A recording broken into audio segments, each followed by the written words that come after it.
आप सभी को नमस्कार। आप सभी का स्वागत करता हूं आज की इस प्यार भरी डिस्कशन में। आप सभी लोग जानते हैं कि आप लोगों के सीजीएल की जो इनडायरेक्ट नोटिफिकेशन है वो आ ही गई है। अक्टूबर के फर्स्ट वीक में आप लोगों को एग्जामिनेशन देखने को मिलेगा और टेस्ट विल आपके सिलेक्शन के लिए हर वो तैयारी कर रहा है जो आपकी एक्यूरेसी और स्पीड को बढ़ाए। हर एक क्वेश्चन को बहुत सोच समझकर आपके सामने रखा जाता है ताकि आपका कॉन्फिडेंस ना तो ओवर कॉन्फिडेंस हो और ना ही आपका कॉन्फिडेंस डाउन हो। तो टेस्ट व्हील के साथ आज हम डिस्कस करते हैं आपके लिए एक अगला सेट। मेरे प्यारे दोस्तों, हर एक क्वेश्चन को देखिए, बनाइएगा। कम स्पीड में क्वेश्चन को बनाते हुए हम आगे चलेंगे। तो पहला सवाल सामने हमारे है। आपको इस लिखे हुए सवाल में बताना है कि इसका सिनोनिम क्या है। तो मेरे भाई, सिनोनिम की बात हमसे पूछी गई है। सवाल हमारे सामने क्या कहता है मेरे भाई?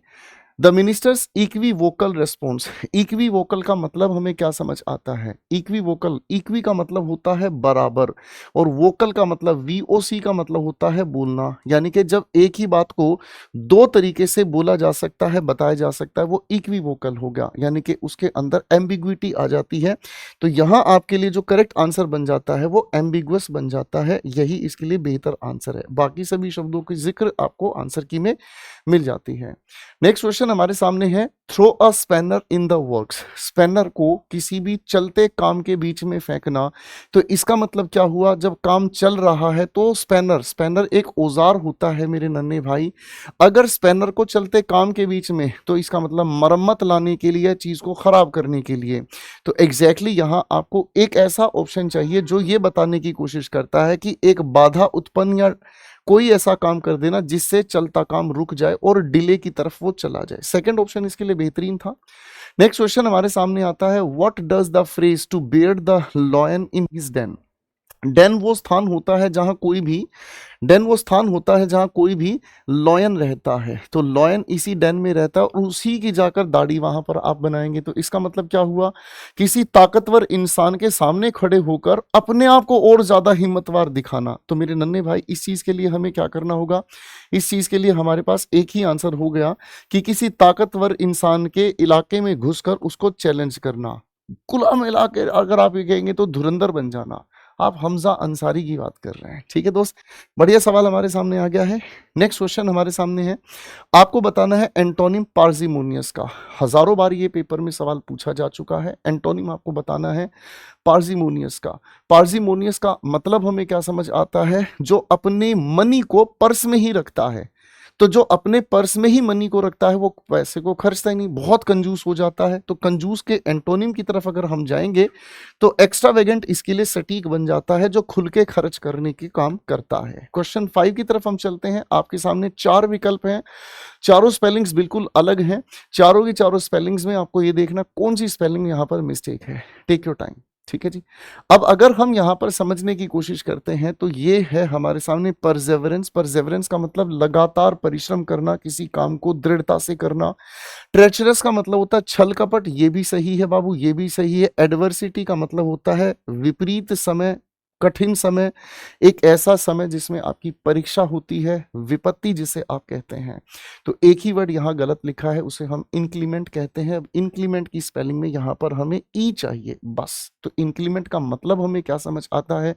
जब मौसम बड़ा कठोर हो जाता है, खराब हो जाता है, सख्त हो जाता है, उसे इंक्लीमेंट कहा जाता है। चलिए अगले सवाल की ओर बढ़ते हैं, लेकिन उससे पहले ये जो टेस्ट है ये हो कहाँ रहा है, ये टेस्ट होता कहाँ है, हमें ये तो पता चले। बहुत सारे नादान बच्चे ये जानते ही नहीं हैं कि अब मॉक टेस्ट की दुनिया में एक ऐसा नाम आपके सामने आ गया है जो अपने ऑथेंटिक कंटेंट के साथ साथ ऑथेंटिक जजमेंट भी आपको देता है। आपके साथ बहुत बार ऐसा होता होगा कि आप लगातार 3-4 मॉक लगा रहे हैं, आपका स्कोर बड़ा अच्छा हो रहा है, लेकिन एक दो मॉक ऐसा लगाते हैं, ठीक गाड़ी उल्टी चलनी शुरू हो जाती है, आपका स्कोर एकदम ड्रॉप हो जाता है और उस स्कोर ड्रॉप के पीछे आप लोगों का कॉन्फिडेंस भी डाउन हो जाता है। आपको फिर ये महसूस होने लग जाता है, यार हमारी तैयारी है या नहीं है।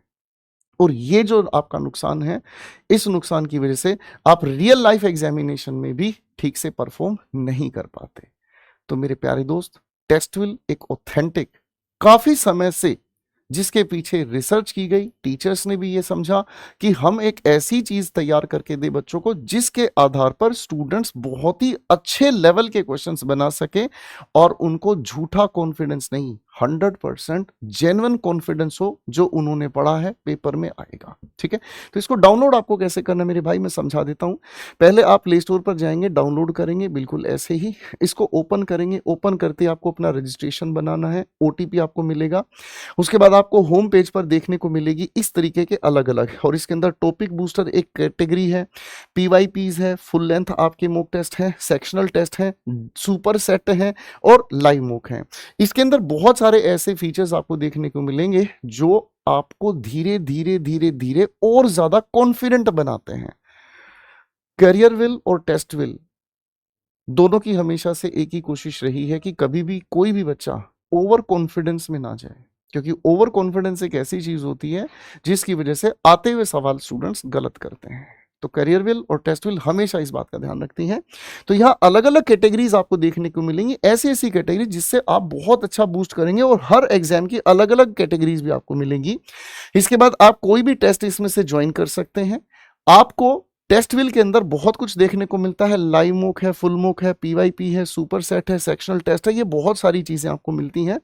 क्वेश्चंस भी आप सेव कर सकते हैं, क्वेश्चन रिपोर्ट भी कर सकते हैं। किसी क्वेश्चन को लेकर आपको लगता है यार ये क्वेश्चन ऐसे नहीं होना चाहिए था, शायद इसके अंदर ये चीज गलत है, कोमा तक की गलती अगर आपको दिखाई दे, फुल स्टॉप तक की अगर आपको गलती दिखाई दे, जैसा एसएससी करता रहता है, आपको यहां गलती नहीं मिलेगी, लेकिन फिर भी ह्यूमन एरर हो सकता है, आप रिपोर्ट कर सकते हैं।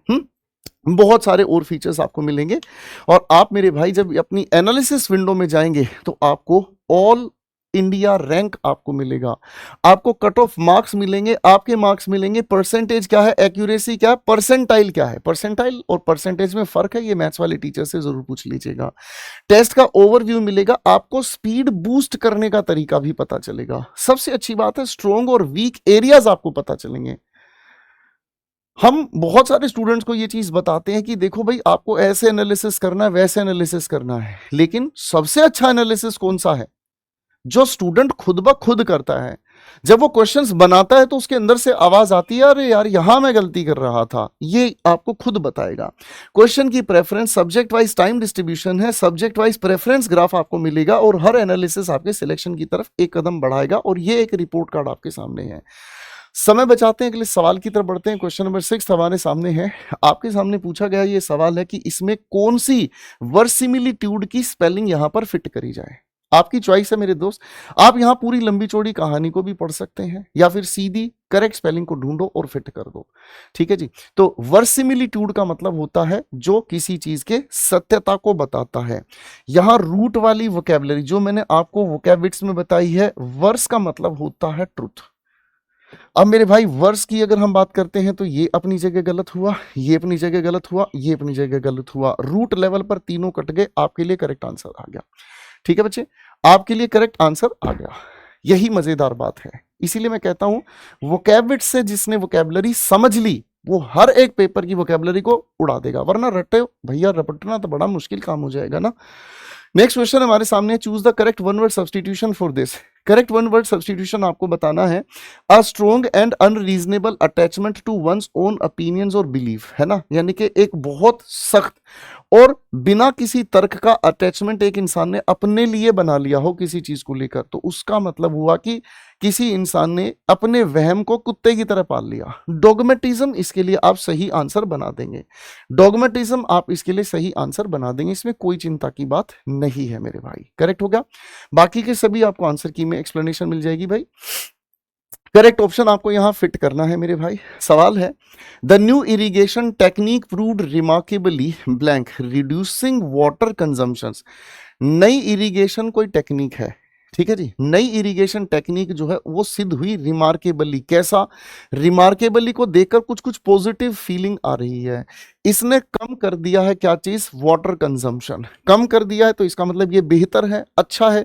तो ये कन्वेंशनल नहीं होगा, मेहनती नहीं होगा, एक्सेसिव नहीं होगा, एफिशिएंट होगा। एफिशिएंट का मतलब आप जानते हैं, जिसका मतलब होता है बहुत ज्यादा प्रभाव जिसका पड़े, प्रभावशाली इसे हम कहते हैं। एडजेक्टिव है बाबू ये पार्ट्स उस स्पीच के अकॉर्डिंग। क्वेश्चन 9 को एक बार हम ध्यान से देखते हैं बच्चे, ये क्या हमें कहता है। अब आपको इसमें एक फ्रेजल वर्ब यहां पर फिट करनी है।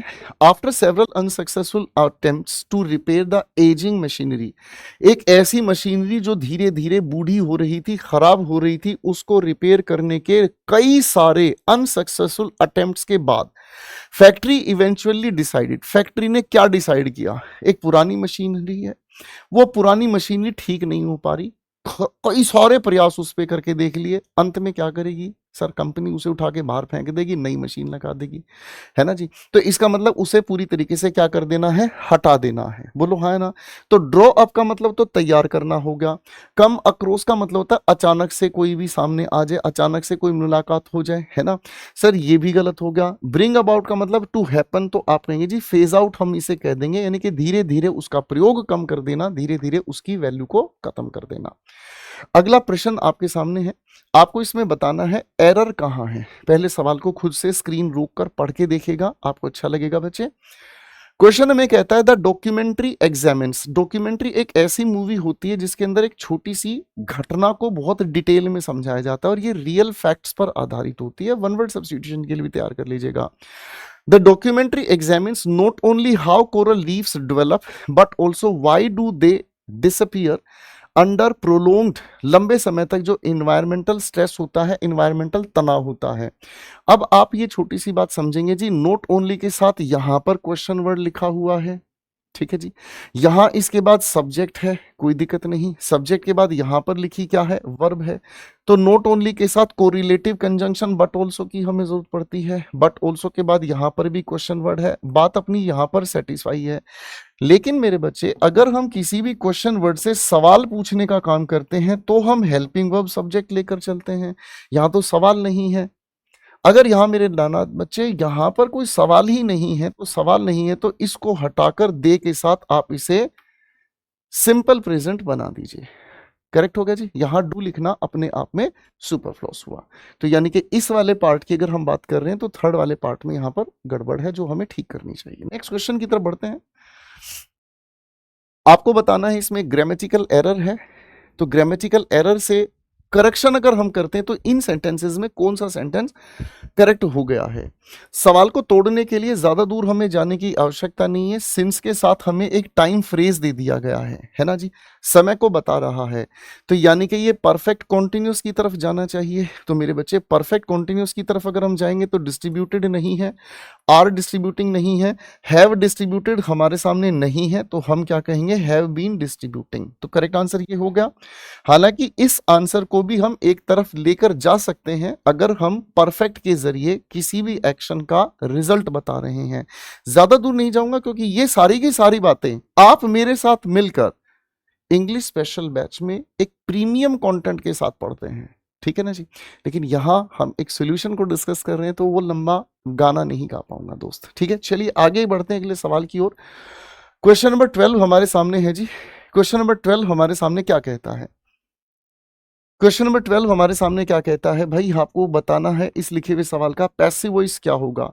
The rare collection of coins must be handled with extreme care by the museum staff. मेरे प्यारे नन्हे भाई, जब भी वॉइसेस का कोई क्वेश्चन हमें देखने को मिलता है तो सबसे पहला हमारा फोकस वर्ब पर होता है, यानी कि वर्ब फ्रेज पर होता है।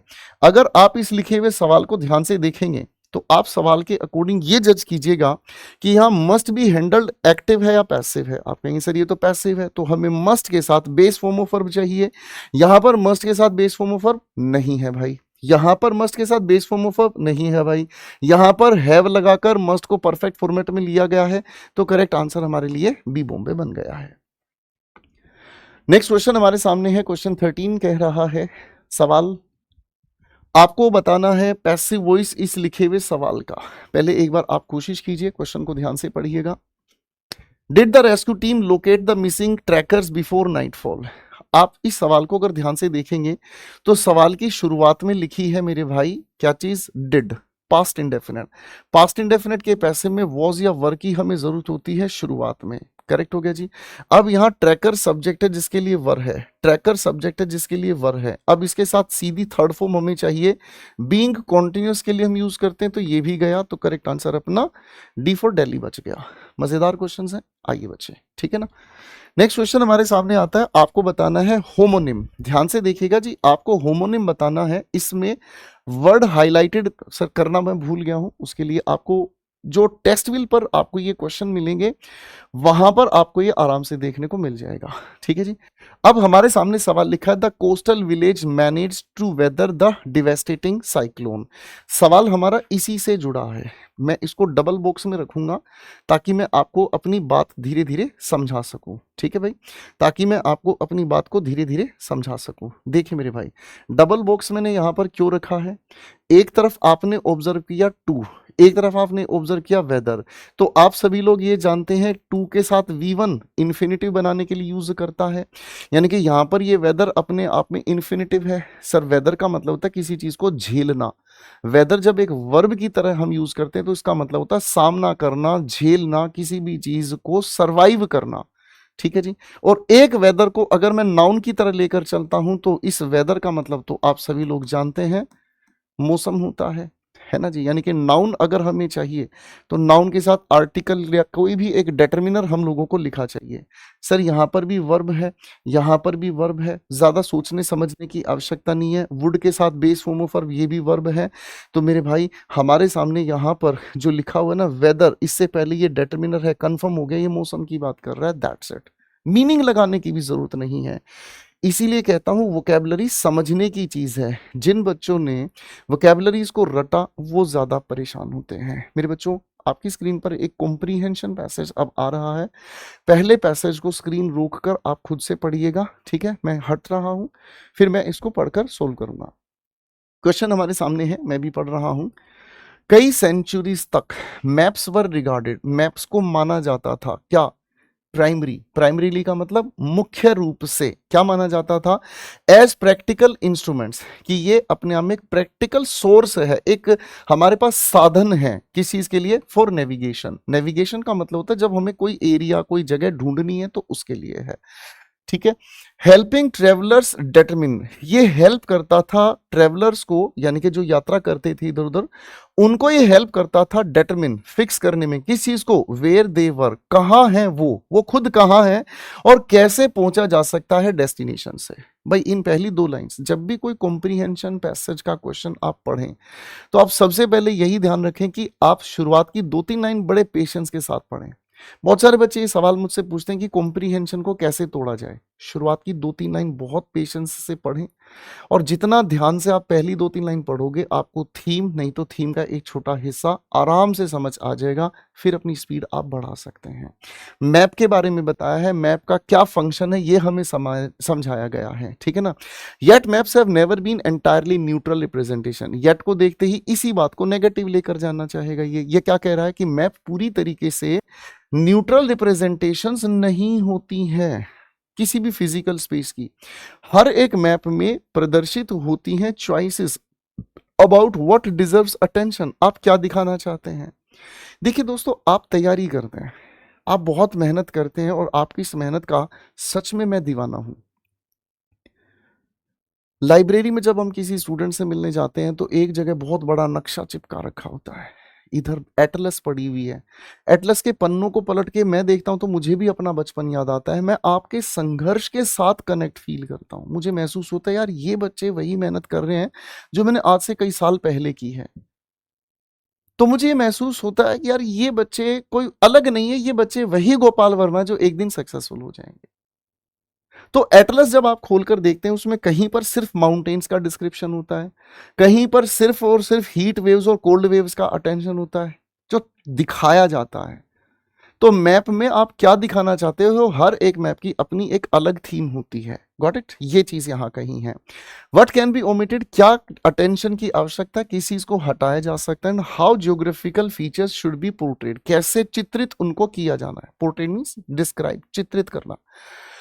A map design for sellers, ठीक है ना। मैप को बनाने वाले इंसान को कार्टोग्राफर कहते हैं। लिख लेना भैया एक तरफ, वन वर्ड सब्स्टिट्यूशन में आता है। A map design for sellers for instance में एक उदाहरण दिया है कि अगर किसी समुद्री यात्री के लिए कोई मैप बनाया जाए तो वो एम्फेसाइज करेगा कोस्ट लाइन पर कहाँ बंदरगाह है ना। While one prepared for administration, अगर किसी शासक के लिए कोई मैप तैयार किया जाता है तो वो हाईलाइट करेगा पॉलिटिकल बाउंड्रीज और सेटलमेंट। जैसे हमारे देश का अगर मैप हम देखते हैं तो उसमें LOC LAC के बारे में बहुत क्लियर डिस्क्रिप्शन मिलता है। These choices influence how users perceive the territory before them। और यही जो चॉइस है ना, ये कई बार प्रभावित करती हैं यूज करने वाले को, वो किस तरह से को देखें। This selective character becomes specially significant when maps are used to represent political power। यही जो सेलेक्टिव कैरेक्टर है ये कई बार हमारे सामने ऐसा सिग्निफिकेंट बन जाता है, ये बताता है पॉलिटिकल पावर के बारे में। थ्रू आउट द हिस्ट्री, पूरा इतिहास जो है, rulers have commissioned maps, rulers ने अपने हिसाब से मैप बनवाए हैं, ठीक है ना, जो रखे जाते हैं कहां पर। बेटा इसको रोक के पहले आप पढ़ें, आप आगे हम पढ़ते हैं। कैपिटल्स प्रोमिनेंटली, ठीक है ना, बहुत ही प्रोमिनेंट तरीके से जो है उनकी राज्य कितने, उनका अधिकार कितने पर वो उनके सामने रखा जाता है। Defined disputed borders as settled, उनके सामने वो दिखाए जाते हैं डिस्प्यूटेड बॉर्डर जिनको सेटल कर दिया गया है कि पहले इस गोलकोंडा इलाके पर नहीं था राज, फिर भाई मुगलों ने यहां भी शासन कर लिया, तो दिखाया जाता है। और प्रेजेंटेड डिस्टेंट टेरिटरीज, दूर दूर के जो अधिकार क्षेत्र वो दिखाए जाते हैं as parts of unified realm. Realm का मतलब क्या होता है, शासन, जो उनकी टेरिटरी आती जिस पर उनका शासन है। इवन अपेरेंटली माइनर डिसीजंस, छोटे छोटे जो डिसीजंस होते हैं, such as the size of a place name, है ना, किसी स्थान का नाम कितना छोटा लिखना है, पोजीशन क्या होगी बाउंड्री की, कैन सबटली, सबटली का मतलब होता है बहुत केयरफुल, कम्युनिकेट अथॉरिटी, ये भी किसी का शासन दिखाता है ना, ठीक है। Modern digital maps have not eliminated this problem. अब यहां से मॉडर्न कॉन्टेक्स्ट आ गया है, अभी यहां तक तो पुरानी बात थी, यहां पास्ट था, ये प्रेजेंट पे आ गया। अब तो डिजिटल मैप होते हैं, have not eliminated this problem, आज भी ये प्रॉब्लम एज इट इज है। Online platforms must decide how to display contested regions. Contested का मतलब होता है बाबू यहां पर डिस्प्यूटेड, जिसके ऊपर बहस है। चलिए भारत और पाकिस्तान के बारे में ही इस चीज को समझते हैं। भारत और पाकिस्तान के बीच पाकिस्तान ऑक्यूपाइड कश्मीर है, POK जिसे हम बोलते हैं, है ना जी। LOC को किस तरह से प्रेजेंट किया जा रहा है, LOC है एग्जैक्टली कहाँ, ठीक है ना। अभी आपने वो वेब सीरीज देखी होगी सागर, है ना, सफेद सागर, एक सीरीज देखना, बड़ी अच्छी सीरीज है, कारगिल पर है वो कहानी, ठीक है ना। तो वो इलाका जिसके ऊपर बहुत डिस्प्यूट है, एंड द सेम बॉर्डर में sometimes appear differently depending on the country from which a user axes the map. Sir Pakistan अपने हिसाब से अपनी LOC बनाए बैठा है, भारत के हिसाब से LOC अलग है, तो यहां पर थोड़ा कॉन्फ्लिक्ट आ जाता है। आज भी ये प्रॉब्लम एज इट इज ही है।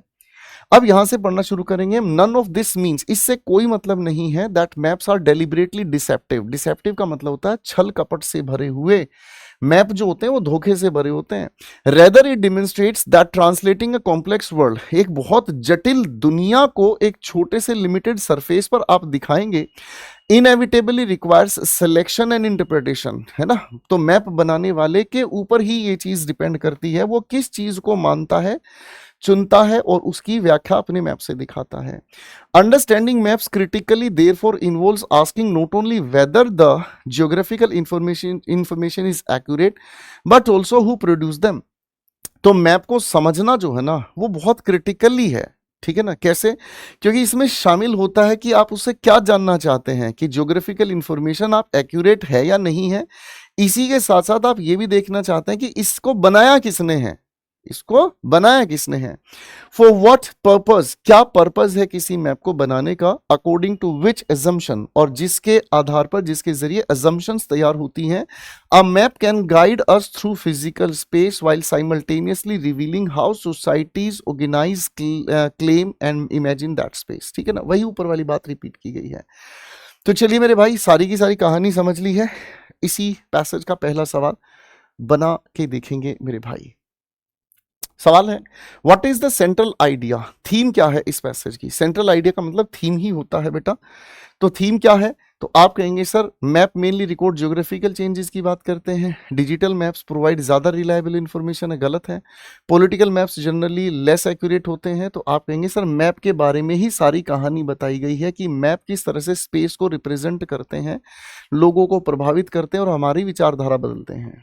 क्वेश्चन 16 हमारे सामने है, कहता है सवाल, according to the passage why might different kinds of maps emphasise different geographical features. आप कहेंगे their creators may lack complete information about unfamiliar territories. ऐसा कुछ भी नहीं है सर।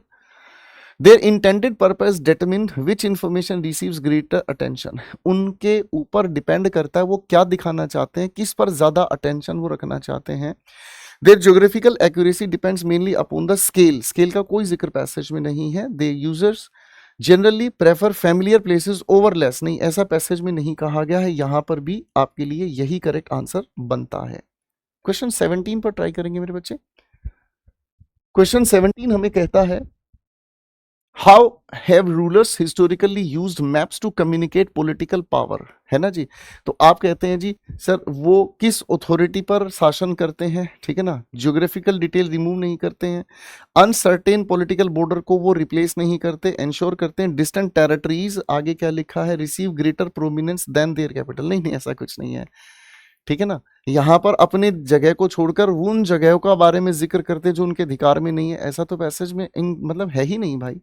वो अपने टेरिटोरियल क्लेम्स को दिखाते हैं, पॉलिटिकल सेंटर्स को दिखाते हैं, ठीक है ना, जिनका अधिकार उनके पास है। नेक्स्ट क्वेश्चन हमारे सामने आता है मेरे भाई, what does the example of contested regions, contested regions means disputed regions on digital maps demonstrate, क्या दिखाने की कोशिश करते हैं। तो आप कहेंगे सर इसके अंदर मतलब कोई भी ज्योग्राफिकल या पॉलिटिकल एरिया है उसके बारे में लोगों की अपनी अपनी अलग अलग विचारधारा है, ठीक है ना जी। तो ये तो है नहीं कि वे बॉर्डर नहीं दिखाते, बॉर्डर तो दिखाते हैं, है ना, संदेश से आते हैं, हमें तड़पाते हैं, दिखाते हैं सर। Political disputes have become less significant, political dispute तो खूब हैं भाई।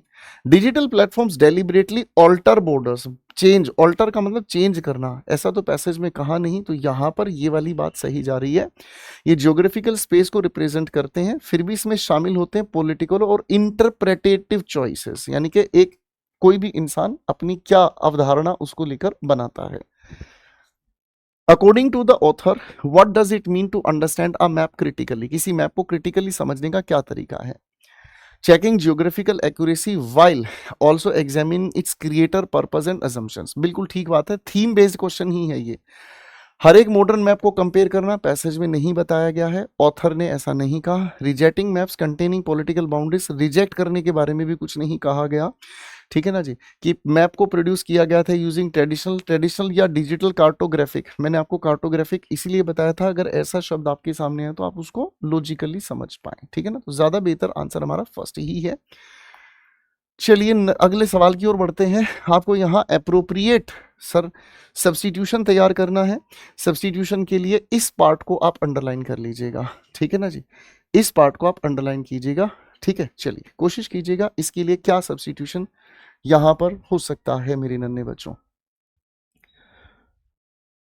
तो आप यहां पर हमारे सामने क्या सवाल को देखेंगे, ट्रेनिंग प्रोग्राम टारगेट करती है किस चीज पर, इंप्रूव करने पर, कम्युनिकेशन स्किल्स को, ठीक है ना, इंप्रूव करती है किस चीज को, कम्युनिकेशन स्किल्स को, ठीक है ना। अब इसके बाद अगर हम समझने का काम करते हैं, developing leadership ability and to strengthen, अभी सवाल में क्या मजेदार बात है, पहली बात तो यहां एंड से पहले ये जो हमारे सामने डेवलपिंग लिखी है, ये डेवलपिंग अपनी जगह गलत लिखा है, ठीक है ना जी, डेवलपिंग अपनी जगह गलत है। इंप्रूव करना है कम्युनिकेशन स्किल्स को, तो किस लिए करना है, डेवलप करने के लिए, डेवलप हो रहा है नहीं भी। एंड के बाद हम बेयर इन्फिनिटिव लेकर चलते हैं, तो स्ट्रेंथनिंग अपनी जगह गलत हो गया, आईएनजी गलत हो गया, थर्ड फॉर्म गलत हो गया, बेस फॉर्म ऑफ वर्ब हमारे सामने करेक्ट आंसर हो गया। क्वेश्चन 21 की तरफ बढ़ते हैं। कहता है सवाल, फिर से आपको रिप्लेस करना है हाईलाइटेड पार्ट को, ठीक है ना जी। हाईलाइटेड पार्ट हमारे सामने यहां से चल रहा है भाई जी, यहां से हमारे सामने मेरे छोटे भाई चल रहा है। अब इसको देखिएगा कैसे आप इंप्रूव कर सकते हैं। ओके, पहले एक बार मैं स्क्रीन से आउट हो रहा हूं, आप क्वेश्चन को ट्राई करें। आप कहेंगे the newly appointed spokes person responded means जवाब दिया, रिमार्केबल कामली, तो आप कहेंगे सर गलत बात हो गई। रेस्पोंडेड अपने आप में एक एक्शन वर्ब है, एक्शन वर्ब होने की वजह से ये अपने आप में एडवर्ब होगा, एडवर्ब को क्वालिफाई करने के लिए ये भी एडवर्ब ही होगा। तो रिमार्केबली कामली कौन से ऑप्शन में है, आप कहेंगे सर छोड़ छाड़ कर अपने सलीम की गली। भाई तैयारी कर रहे हो, पार्ट्स ऑफ स्पीच को अच्छे से पकड़ लीजिएगा, पार्ट्स ऑफ स्पीच जिसने ठीक से नहीं पकड़े बहुत सारे क्वेश्चंस गलत करेगा, ध्यान रखिएगा दोस्त, ठीक है। लेकिन मैं हूं आपके साथ, चिंता मत कीजिएगा। क्वेश्चन 22 आपके सामने पेश है मेरे भाई। बताना है आपको इस लिखे हुए सवाल में इनडायरेक्ट स्पीच क्या होगा। The expedition leader said to the climbers, इसमें बी की साउंड नहीं आती, it is called climbers. Expedition leader means जो पहाड़ी पे यात्रा कर रहे हैं, ठीक है ना, उन्होंने क्लाइंबर्स को कहा है please carry enough water for the journey tomorrow. Tomorrow को द नेक्स्ट डे में हम चेंज करेंगे, टुमारो वाला ऑप्शन गया, द फॉलोइंग नेक्स्ट डे गया, ठीक है ना। क्वेश्चन जब बड़ा हो तो एक फॉर्मेट में हमेशा बताता हूं आरटीओ, ये टेक्निक लगाया करो। RTO means reverse thinking order, question को रिवर्स में पढ़ने की आदत डालो। क्वेश्चन बड़ा है, सबसे पहले टुमारो को हमने लपेटा, टुमारो की वजह से दो ऑप्शंस अपने आप से ही हट गए, बोलो हाँ।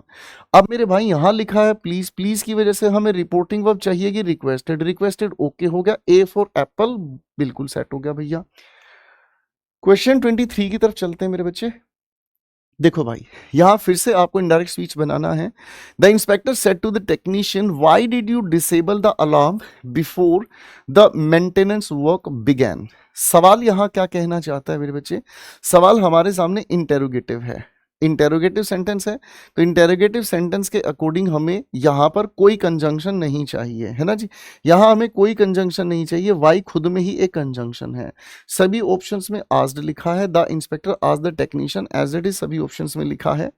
आगे हमें ये पता है कि अगर ये कंजंक्शन है तो सब्जेक्ट इसके बाद होना चाहिए, ये कंजंक्शन है तो सब्जेक्ट इसके बाद होना चाहिए। अब मेरे भाई यहां पर डिड लिखा है, तो डिड का हम पास्ट परफेक्ट की तरफ लेकर जाएंगे, ये पास्ट परफेक्ट ओके हो गया, तो बी बॉम्बे सेट आंसर हमारा, ज्यादा सोचने की आवश्यकता नहीं है। क्वेश्चन 24 पैराजंबल का एक सवाल है आपके सामने, चलिए पहले ट्राई कीजिए। आइए दोस्तों, मैं इसका जवाब तैयार आपके सामने करता हूं। ऐसे लिखे हुए क्वेश्चंस के ऑप्शंस पर पहले देखेंगे, सेकंड स्टार्टिंग है, सेकंड स्टार्टिंग है, फर्स्ट और फर्स्ट, यानी कि ना तो स्टार्टिंग थर्ड से है ना स्टार्टिंग फोर्थ से है, इन दोनों को देखते हैं। The first few performances Drew only small audiences, शुरुआती पहले कुछ जो परफॉर्मेंसेस हैं कुछ लोग ही देखने आए। आपने कहा a theatre group began staging plays, एक थिएटर ग्रुप ने स्टेज पर प्ले करने शुरू किए गए, तो फर्स्ट की तो कोई ओपनिंग हो नहीं सकती, सेकंड की ओपनिंग है। अब सेकंड के बाद फर्स्ट है या थर्ड है, एक बार चेक कर लेते हैं। इसने कहा as more people heard about the performances, बाद में और लोगों को पता चलेगा। कहानी कैसे बनी है, थिएटर ने कुछ काम करना शुरू किया, शुरुआत में कुछ लोग आए, शुरुआत में कुछ लोग आए और जैसे जैसे लोगों के बीच फैला बहुत ज्यादा लोग आने शुरू हो गए। 2 1 3 4 अपनी जगह ओके हो गया मेरे भाई। क्वेश्चन को मैं फिर से कह रहा हूं, जिसने लॉजिकली तोड़ना सीख लिया उसके लिए क्वेश्चन कुछ नहीं होते। सवाल कहता है, एक बार आप इसे ट्राई कीजिएगा। चलिए, द डिस्कवरी, पहले तो ऑप्शंस को देख लीजिएगा, यहां सेकंड से थर्ड से, यहां थर्ड से सेकंड से, इसका मतलब ना तो फोर्थ की ओपनिंग है ना फर्स्ट की ओपनिंग है, पहले इन दोनों को लपेटते हैं। Archaeologists were surveying an old coastal, है ना, आर्कियोलॉजिस्ट जो है ना वो क्या कर रहे थे, सर्वे कर रहे थे किसी पुराने coastal settlement, when they uncovered a collection of ancient coins, उन्होंने प्राचीन कॉइन्स उनको मिल गए तो वहां पर वो सर्वे कर रहे थे। मैनी ऑफ द कॉइन्स, तो पहले कॉइन्स का जिक्र होगा तब कॉइन्स के बारे में बताएंगे, यानी कि ये तो गया, थर्ड की ओपनिंग नहीं हो सकती, सेकंड की ओपनिंग है। अब पॉइंट ये कहता है बाबू सेकंड के बाद फोर्थ लगाएं या सेकंड के बाद थर्ड लगाएं, एक बार हम फोर्थ को चेक कर लेते हैं, थर्ड को भी चेक कर लेते हैं, ठीक है ना जी। बहुत सारे जो कॉइन्स है कैरिड सिंबल्स एंड इंस्क्रिप्शंस, ठीक है, ये कॉइन्स के ऊपर छपा हुआ बता दिया। By comparing these markings, in markings को कंपेयर करने के बाद, इन मार्किंग्स को कंपेयर करने के बाद, मार्किंग का जिक्र तो आया ही नहीं, यहां कॉइन मिले, कॉइन के ऊपर क्या छपा मिला, तो भैया ये तो नहीं मिला, करेक्ट आंसर हमें ये मिल गया, here is the answer. Is my point clear ladies and gentleman, ठीक है। तो पूरा का पूरा सेट बहुत मजेदार है, पूरी आप लोगों के सामने आंसर की है मेरे बच्चों, ठीक है ना। अब इसी के साथ में एक बार आपको फिर से बता देता हूं, वोकैबुलरी को समझना है, सिर्फ रटना नहीं है। वोकैबुलरी को समझने के लिए आप क्या कर सकते हैं, वोकैबुलरी को समझने के लिए आप सिंपल यूट्यूब चैनल पर ही लिखेंगे root words vocabulary by Gopal Varma sir, बस आपको खुद ब खुद वोकैबुलरी समझ आनी शुरू हो जाएगी। दूसरी चीज, ग्रामर को और कॉम्प्रिहेंशन को अच्छे लेवल पर तैयार करने के लिए बस बहुत ही जल्दी मैं आपके लिए लेकर आ रहा हूं इंग्लिश एक्यूमेन एक नए रूप में, जिसका नाम है इंग्लिश ग्रामर एक्यूमेन। इंतजार जल्दी ही पूरा होगा, मिलते हैं अगले सेशन में, बाय एवरीवन, टेक केयर।